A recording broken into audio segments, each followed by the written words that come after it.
കേരളത്തിലെ ഏറ്റവും പ്രശസ്തമായ ഹൈന്ദവ ക്ഷേത്രങ്ങളിലൊന്നാണ് ചെട്ടികുളങ്ങര ശ്രീ ഭഗവതി ക്ഷേത്രം.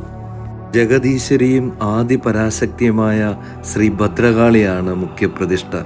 ചെട്ടികുളങ്ങര അമ്മ എന്നാണ് ഭഗവതി അറിയപ്പെടുന്നത്. ആലപ്പുഴ ജില്ലയിലെ മാവേലിക്കര താലൂക്കിൽ തിരുവല്ല കായംകുളം സംസ്ഥാന പാതയോരത്ത് മാവേലിക്കര പട്ടണത്തിൽ നിന്നും 3.5 കിലോമീറ്റർ അകലെയാണ് ഈ ക്ഷേത്രം സ്ഥിതി ചെയ്യുന്നത്.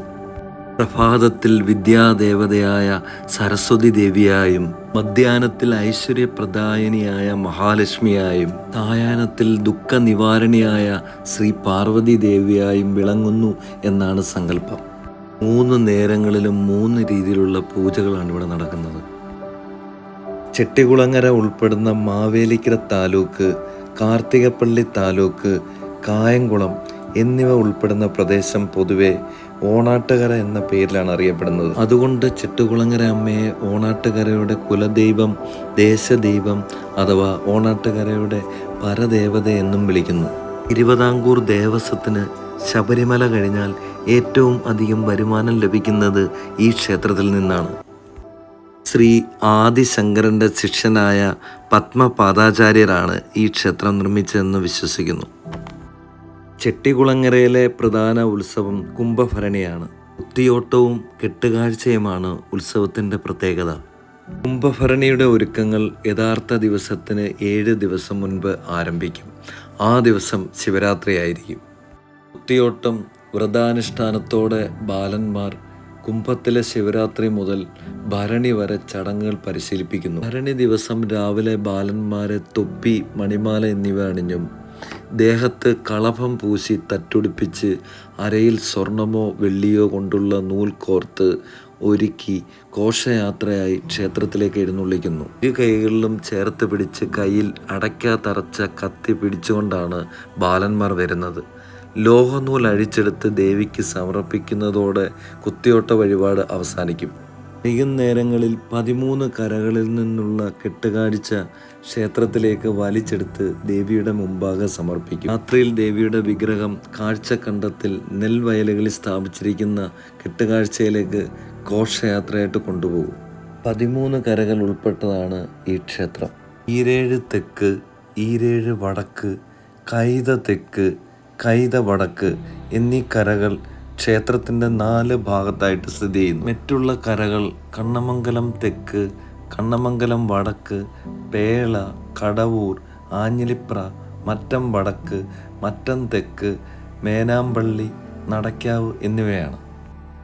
നൂറ്റാണ്ടുകൾക്ക് മുൻപ് ചെട്ടികുളങ്ങരയിൽ നിന്ന് ഏതാനും കിലോമീറ്റർ അകലെയുള്ള കോയിപ്പള്ളി കാരാഴ്മ ഭഗവതി ക്ഷേത്രത്തിലെ വാർഷിക ഉത്സവങ്ങൾ കാണാൻ ചില തദ്ദേശീയ പ്രമാണികൾ പോയിരുന്നു. കോയിപ്പള്ളി കാരാഴ്മ ക്ഷേത്ര അധികൃതർ പ്രമാണിമാരെ അപമാനിക്കുകയും പരിഹസിക്കുകയും ചെയ്തു. ദുഃഖിതരായ അവർ ചെട്ടികുളങ്ങരയിൽ മടങ്ങിയെത്തി പുതിയ ക്ഷേത്രം നിർമ്മിക്കുന്നതിനെക്കുറിച്ച് ആലോചിച്ചു. അതിനുവേണ്ടി കൊടുങ്ങല്ലൂർ ഭഗവതിയുടെ അനുഗ്രഹം തേടാൻ തീരുമാനിച്ചു. ദേവിയെ പ്രീതിപ്പെടുത്താനായി 12 ദിവസം ഭജനം നടത്തി. ദേവി അവർക്ക് സ്വപ്ന ദർശനം നൽകി. താൻ ഉടൻ തന്നെ ചെട്ടികുളങ്ങരയിൽ വരുമെന്നു പറഞ്ഞു. അടുത്ത ദിവസം കൊടുങ്ങല്ലൂർ ക്ഷേത്രത്തിലെ വെളിച്ചപ്പാട് നൽകിയ പവിത്രമായ വാളുമായി അവർ സന്തോഷത്തോടെ ചെട്ടികുളങ്ങരയിലേക്ക് മടങ്ങി.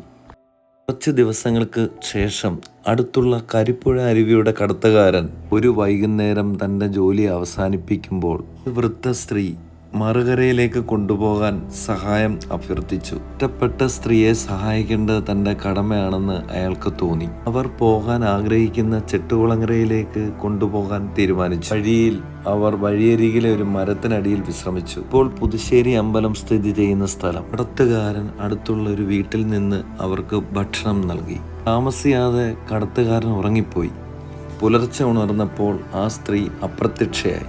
ഈ തോണിക്കാരൻ ഒരു ക്രിസ്ത്യാനിയായിരുന്നുവെന്നും ദേവിയെ കരിപ്പുഴ തോടിന് കുറുകെ കടത്താൻ സഹായിച്ചതിന് അദ്ദേഹത്തിൻ്റെ കുടുംബത്തിലെ പിൻഗാമികളെ ക്ഷേത്രത്തിലെ ആചാര വെടിക്കെട്ട് ഏൽപ്പിച്ചുവെന്നും പറയപ്പെടുന്നു. ഈ നിഗൂഢമായ സംഭവത്തെക്കുറിച്ച് അദ്ദേഹം ചെട്ടികുളങ്ങരയിലെ ജനങ്ങളോട് വിശദീകരിച്ചു. ദേവി ചെട്ടികുളങ്ങരയിലെത്തിയെന്ന് അവർക്ക് തോന്നി. അടുത്ത ദിവസം ഇപ്പോഴത്തെ ക്ഷേത്രത്തോട് ചേർന്നിട്ടുള്ള ഇല്ലത്ത് ഓലമേഞ്ഞ മേൽക്കൂരയിൽ വാർഷിക അറ്റകുറ്റപ്പണികൾ നടക്കുകയായിരുന്നു. വീട്ടിലെ അന്തർജനം തൊഴിലാളികൾക്കായി കഞ്ഞി, മുതുരപ്പുഴുക്ക്, അസ്ത്രം ഇത് വിളമ്പുമ്പോൾ അപരിചിതയായ വൃദ്ധ ഉച്ചഭക്ഷണത്തായി അവർക്കൊപ്പം ചേർന്നു. ഭക്ഷണം കഴിഞ്ഞ ഉടനെ വൃദ്ധ വീടിന്റെ പടിഞ്ഞാറൻ ഭാഗത്തേക്ക് മാറി. ഒരു തിളക്കത്തോടെ വൃദ്ധ നേർത്ത വായുവിൽ അപ്രത്യക്ഷയായി അന്തർജനം കണ്ടു. തന്റെ അനുഭവം ആളുകളോട് വിശദീകരിച്ചു. അതേ ദിവസം തന്നെ ദേവി ഗ്രാമത്തലവന്മാർക്ക് തന്റെ സാന്നിധ്യം കാണിച്ചു കൊടുത്തു. പിന്നീട് പ്രശ്ന പരിഹാരത്തിൽ ഭഗവതി ചെട്ടുകുളങ്ങരയിൽ എത്തിയെന്ന് സ്ഥിരീകരിച്ചു.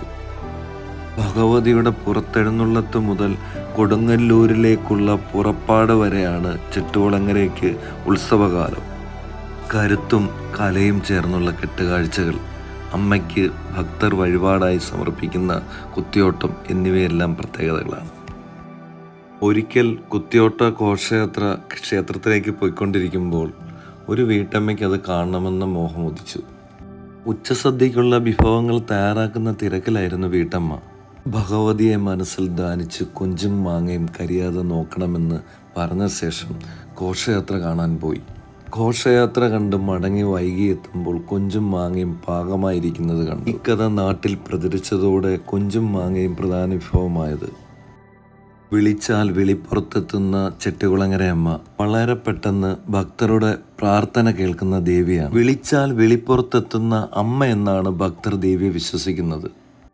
മീനമാസത്തിലെ അശ്വതി മഹോത്സവം കൊടുങ്ങല്ലൂരമ്മയെ കാണാൻ പോകുന്ന യാത്രയയപ്പായിട്ടാണ് ഈ ഉത്സവം സങ്കല്പിക്കുന്നത്. നന്ദി, നമസ്കാരം.